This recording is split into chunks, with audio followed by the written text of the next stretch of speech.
بسم اللہ الرحمن الرحیم وبہ نستعین معزز حاضرین و سامعین السلام علیکم ورحمۃ اللہ وبرکاتہ۔ دوستو، امید کرتا ہوں آپ تمام حضرات خیر عافیت سے ہوں گے۔ اللہ آپ لوگوں کو اسی طرح ہمیشہ خوش رکھے۔ آئیے میرے بزرگوں، میری اس ویڈیو کو سماعت کر لیجئے۔ جیسا کہ آپ سبھی کو معلوم ہے 31 آ رہا ہے، یعنی کہ نیا سال شروع ہونے والا ہے، اور ابھی سے اس کی تیاریاں شروع چل رہی ہیں۔ تو ہمارے ایک ساتھی ہیں، انہوں نے مجھ سے سوال کیا ہے کہ مولانا صاحب، کیا نئے سال کے موقع پر جشن منا سکتے ہیں، خوشی منا سکتے ہیں، پارٹی کر سکتے ہیں؟ تو آئیے میرے بزرگوں، پہلے تو میری یہ چند باتیں سماعت کر لیجئے۔ غیر قوموں کے مذہبی طور طریقے کو اختیار کرنا اور ان کے خصوصی شعار کو اپنانا حرام ہے۔ مذہب اسلام میں غیر قوموں کے طور طریقے کو اختیار کرنا اور ان کے خصوصی شعار کو اپنانا حرام ہے، اور دیگر رسومات کو اپنانا یہ مکروہ ہے۔ ان میں سے ایک نیا سال ہو گیا ہے اور دوسرے برتھ ڈے ہو گیا ہے، جنم دن وغیرہ بھی شامل ہے۔ نئے سال کے موقع پر پارٹی کرنا اور اس میں شامل ہونا اور اس طریقے کی بہت ساری برائیوں کو اپنانا، اسلام ان چیزوں سے منع کرتا ہے۔ پہلی بات تو یہ ہے، مسلمانوں کو سمجھنا چاہیے کہ ایمان والوں کا نیا سال محرم الحرام سے شروع ہوتا ہے اور ختم ماہ ذی الحجہ پر ہوتا ہے۔ یہاں ایک نقطہ بیان کر دوں جو بہت ہی اہمیت رکھتا ہے اور سمجھنے کی بات ہے کہ اسلام میں شروعات میں بھی قربانی ہے اور ختم پر بھی قربانی ہے، یعنی آخر میں بھی قربانی ہے۔ اگر آپ دیکھیں گے جو ہے محرم الحرام میں سیدنا امام حسین رضی اللہ تعالیٰ عنہ کی شہادت ہے، اور ماہ ذی الحجہ میں اگر دیکھیں گے تو سیدنا اسماعیل علیہ السلام کی قربانی ہے۔ تو اس بات سے پتہ چلتا ہے کہ اسلام میں شروع میں بھی قربانی اور آخر میں بھی قربانی ہے۔ اور میرے بزرگوں، ہمیں چاہیے کہ ہم جو ہمارا سال گزر گیا ہے اس سے ہم سبق حاصل کریں کہ ہمارا یہ سال کس طریقے سے چلا گیا، اور ہم نے اس سال میں کتنے اچھے کام کیے ہیں، کتنے برے کیے ہیں، اور ہمیں آئندہ سال میں کیا کرنا چاہیے۔ میرے بزرگوں، یہ یعنی 31 کی جو رات ہوتی ہے، اس میں اللہ تبارک و تعالی ہم سب کی حفاظت فرمائے۔ وہ برے کام ہوتے ہیں جو سال بھر میں نہیں ہوتے ہیں۔ تو مسلمانوں کو چاہیے کہ خصوصاً ایسی راتوں میں اپنے بچوں پر دھیان دیں، اپنے بچوں گھر سے باہر نہ نکلنے دیں۔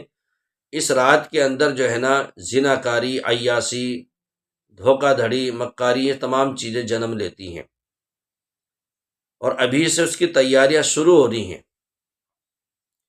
تو ہمیں چاہیے کہ ہم اپنی اولاد کو تنبیہ کریں، اپنی اولاد کی تربیت کریں، ورنہ ہر سال کی طرح کہیں ایسا نہ ہو کہ اس سال بھی وہ ماں باپ جو حاجی نمازی کہلاتے ہوں، جن کا علاقے میں ایک دبدبا ہو، اور پھر اگلے دن پتہ چلے کہ فلاں کلب کے اندر، فلاں جو ہے ہوٹل کے اندر فلاں کی بیٹی اس حال میں پکڑی گئی ہے کہ نشے کے اندر دھت تھی، اور اس طریقے کے حال میں پکڑی گئی ہے، تو پھر وہ ماں باپ روتے پھرتے ہیں، اپنی عزت کو بچاتے ہیں۔ تو اس لیے مسلمانوں کو چاہیے کہ اپنی اولاد کی تربیت کریں، ان کو سمجھائیں کہ بیٹا، ہمارا نیا سال جو ہے محرم سے شروع ہوتا ہے، یہ ہمارا نیا سال نہیں ہے۔ اگر آپ کو کرنا ہی ہے میرے بزرگوں نئے سال کو یہ سمجھ کر کہ ہماری زندگی کا ایک سال کم ہو چکا ہے، اس بات کو اس مثال سے سمجھ لیجئے۔ اگر چند طلبہ اکرام، چند بچے امتحانات دے رہے ہوں، اور امتحان ہونے کے ایک امتحان ہو چکا، ایک پیپر ہو چکا ہے اور 2 پیپر باقی ہے، اور ان سے کہہ دیا جائے کہ 2 دن کی یا 3 دن کی چھٹی ہے، 3 دن کے گیپ دینے کے بعد دوسرا جو ہے نا پرچہ، یعنی کہ دوسرا امتحان کا پرچہ ہونے والا ہے، اور وہ طلبہ اکرام، وہ پڑھنے والے بچے ان 2 دن کے اندر بجائے تیاری کے وہ خوشیاں منانے لگے کہ بھئی 2 دن کی چھٹی ہے تو ہم اس میں خوشی مناتے ہیں، تو ان سے بڑا بیوقوف اور احمق کوئی نہیں ہوگا۔ تو اس لیے میرے پیارو، اللہ نے ہمیں موقع دیا ہے، ہم اس موقع کو غنیمت سمجھیں اور اپنی آخرت کو بنانے کی فکر کریں، اپنی آخرت کو بنانے کی فکر کریں، نہ تو ہم ایسے پروگرام کریں نہ ہی ایسے پروگرام میں شریک ہوں۔ ہاں، یعنی اس طریقے کے جو پروگرام ہیں، یعنی کہ نئے سال کے ہوں یا برتھ ڈے کے ہوں، کچھ بھی ہو، تو ہمیں چاہیے کہ ہم ایسے پروگرام میں شامل نہ ہوں اور نہ ہی ایسے پروگرام کریں۔ برے کاموں سے بچنے کی پوری کوشش کریں حتی الامکان۔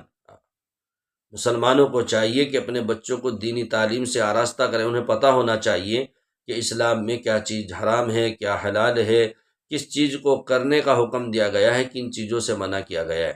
آج یہی وجہ ہے میرے بزرگوں، آج ہماری اولادیں جو ہے ان تمام بیہودہ کاموں میں بڑھ چڑھ کر حصہ لیتی ہیں۔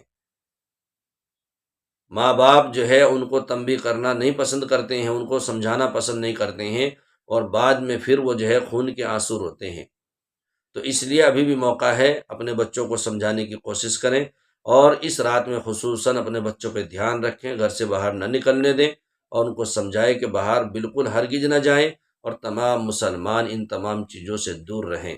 دعا ہے کہ اللہ تبارک و تعالی ہم سب کو اچھی باتوں پر عمل کی توفیق عطا فرمائے، بری تمام باتوں سے بچنے کی بھی توفیق عطا فرمائے۔ السلام علیکم ورحمۃ اللہ وبرکاتہ۔